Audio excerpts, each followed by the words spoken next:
آئی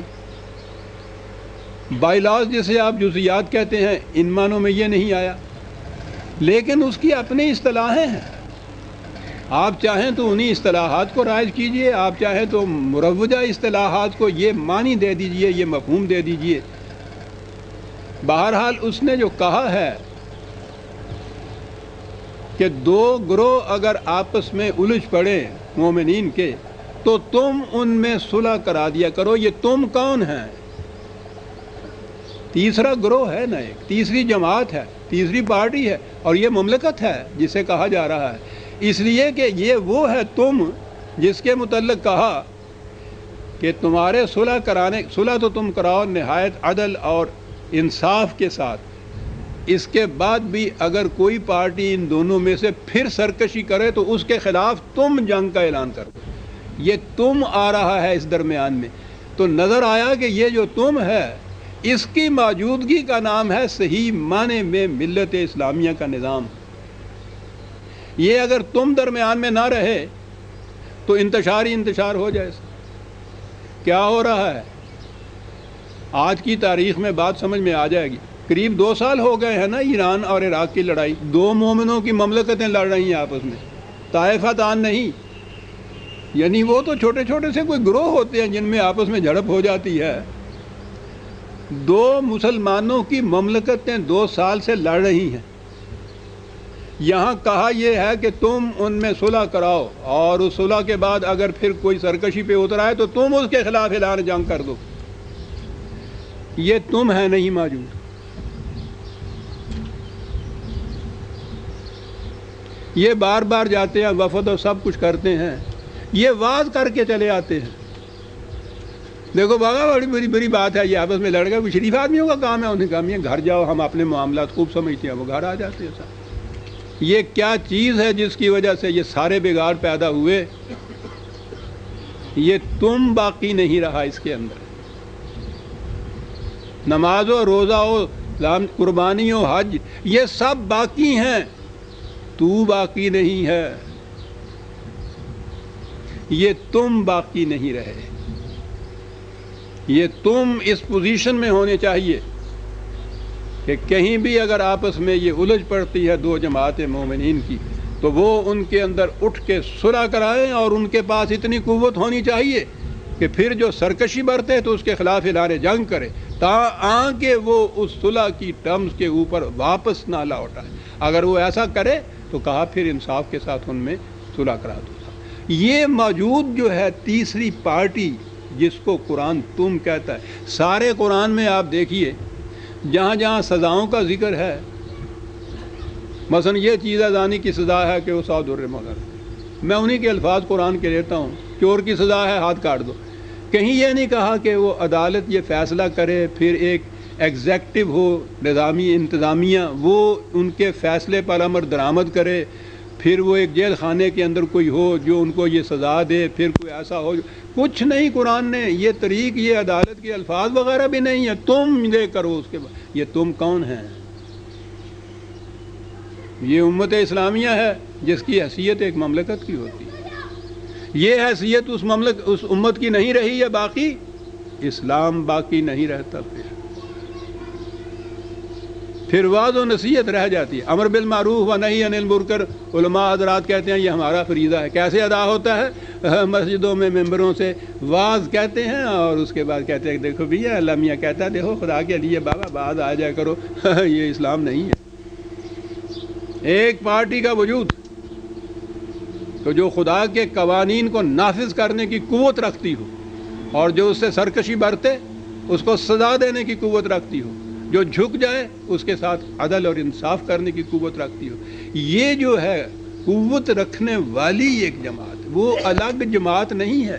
الگ تو یہ طائفہ تان تھے، جو گروہ تھے جو آپس میں الجھ پڑے ہیں، یہ پوری امت ہے، یہ ملت ہے، یہ عدالت ہے، یہ آپ کے ہاں کا نظام ہے، یہ اسلامی مملکت ہے، اس کا فریضہ یہ ہے یہ موجود ہو تو دین ہے، اسلام ہے۔ اگر یہ قوت موجود نہیں ہے کسی میں، نہ وہ اسلامی مملکت ہے نہ وہاں دین ہے۔ یہ کہا یہ ہے کہ تم ان میں صلح کراؤ، اور اگر وہ اس کے خلاف سرکشی برتیں تو تم ان کے ساتھ یہ کرو. یہ تم وہ ہونا چاہیے جس کے پاس یہ اختیارات موجود ہوں کہ وہ یہ کچھ کر سکے. پھر دیکھیے کس طرح سے امت کے اندر خلفشار یا یہ تو قتل کی بات ہے، جھگڑا تک نہیں ہو سکتا صاحب. یہ اس کے موجود نہ ہونے کی وجہ سے یہ ہوا. تم صلح کرو. یہ موجود نہیں ہے تو وہ 2 سال آپ کہہ رہے ہیں، پتہ نہیں قیامت تک آپس میں لڑتے چلے جائیں گے. اور یہ ساری 1000 سالہ تاریخ آپ کی جو ہے مسلسل جنگیں آپس میں ہوتی چلی آ رہی ہیں مسلمانوں. اب اس کے لیے کھٹکا پیدا ہوا کہ صاحب قتل مومن تو قرآن نے کہا ہے اتنا بڑا جرم ہے کہ اس کی سزا جہنم ابدی، خدا کا غضب، اس کی لعنت، عذاب عظیم. یہ تو یہ ہے. اور مسلمانوں کی مملکتیں آپس میں لڑ رہی ہیں صاحب، روزانہ سینکڑوں ہزاروں کی تعداد میں قتل ہو رہا ہے. تو یہ تو پھر وہ مومن ہی نہیں رہتے. کیا کیا جائے؟ بڑی آسان بات ہے. تاریخ کو مسخ کیا جائے، وضعی روایتیں آپ کے ہاں داخل کی جائیں. کس قسم کی؟ یہ ایک قتل محمد کا ذکر ہے نا قرآن نے، یہ تھا 4/93، 4/93. ایک مومن کے عمدن قتل کی یہ سزا قرآن نے تجویز کی. ایک مومن کے عمدن قتل کی. میدان جنگ کے اندر تو پورے کے پوری جماعت ایک طرف ہوتی ہے، دوسری طرف دوسری مملکت ہوتی ہے. اور عمدن قتل ہوتا ہے جنگ کے اندر تو ساون تو ہوتا ہی نہیں ہے. تاک تاک کے نشانہ لگایا جاتا ہے. پھر کیا کیا جائے؟ کیا کیا جائے؟ انہوں نے کہا کہ وہاں جا کے پکڑو جہاں سے یہ بھاگ نہ سکے. پورے کی پوری صحابہ کی جماعت، پورے سارے صحابہ. دیر کی بات نہیں ہے، یہ حضرت عثمان کے زمانے کا ذکر ہے نا رضی اللہ تعالیٰ عنہ. جنگ جمل، جی روایات کی کتابیں بھری پڑی، تاریخ کی کتابیں بھری پڑی. کس بات کے؟ آدھے صحابہ ایک طرف، آدھے صحابہ دوسری طرف، میدان جنگ میں دونوں اترے ہوئے ہیں، ایک دوسرے کو قتل کر رہے ہیں. اور کہتے ہیں 10,000 صحابہ شام تک قتل ہو چکے تھے میدان میں. یہ قتل عمد ایک دوسرے کا ہو رہا تھا نا. یہ عام مومنین کا ذکر نہیں ہے. صحابہ کبار کے متعلق یہ کہا جا رہا ہے جن کے مومن حقہ ہونے کی شہادت قرآن میں خدا دے رہا ہے. کہا ہے ان کے لیے ہم نے جنت تیار کر رکھی ہے، ہم تو ان کے آنے کا انتظار کر رہے ہیں. مومن حق رضی اللہ عنہ و رضوا عنہ، خدا ان سے راضی ہو گیا، وہ خدا سے راضی ہو گیا. یہ ہے وہ جماعت پوری. اس پوری جماعت کو 2 ٹکڑوں میں بانٹ کے ایک دوسرے کے سامنے میدان جنگ میں جا کے کھڑا کر دیا. کسی کی تلوار سے دوسرا قتل ہو گیا تو الگ، جو بچ گیا ہے کسی طرح سے تو وہ اپنی قسمت سے بچ گیا. اس نے تو اپنی طرف سے کسر نہیں چھوڑی تھی. بعضوں کو اس نے قتل کر دیا، بعضوں کو عمدن قتل کرنے کے لیے آگے بڑھا، وہ بچ گئے کسی طرح سے. تو بات تو ایک ہی ہوئی. اور سارے صحابہ، ان میں سے تو ایک بھی نہیں بچتا. عزیزان مان، یہاں تو 10,000 تک ہی تھی، آگے بڑھ گئے. جنگ صفین حضرت علی رضی اللہ تعالیٰ عنہ، حضرت باقی صحابہ کے اندر جتنے اور صحابہ کیا تھے، یہ باقی جتنے بھی تھے ان کو وہاں کھڑا کر دیا.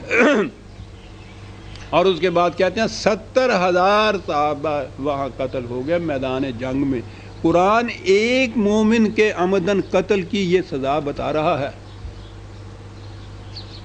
عزیزان مان، پوچھئے نا آپ کی تاریخ میں آپ کے ساتھ ہوا کیا ہے؟ ایک بھی نہیں بچتا ان میں سے. کچھ قتل ہو گئے اس عمدن دوسرے کو قتل کرنے کے لیے، بیٹھے بٹھائے نہیں قتل ہوئے ہیں میدان جنگ میں. بعضوں کو قتل کر دیا گیا، کچھ بچ گئے. ان کے قتل کرنے میں تو کوشش میں تو انہوں نے کوئی کسر نہیں اٹھا رکھی. اب سوچئے تو صحیح، باقی کون بچتا ہے آپ کے ہاں؟ پھر آگے اسلام چلے گا کیسے؟ دہن کا ذکر کیا، یہاں سر ہی غائب ہے غریباں سے. صحابہ میں سے کوئی ایک بچتا ہی نہیں ہے تاریخ کے ان روایات کی روح سے کہ جس نے قتل عمد کا ارتکاب نہ کیا ہو. کچھ ارتکاب کرتے کرتے وہاں قتل ہو گئے. قرآن کی روح سے کہاں گئے؟ معاذ اللہ. میں تو جرت نہیں کر سکتا زبان پہ لاؤں، لیکن جرت کروں یا نہ کروں، ان کیا کریں گے؟ ان تاریخ کی کتابوں کو سینے سے لگائے ہوئے 1000 برس سے پھر رہے ہیں، یہ کہتے ہوئے ساری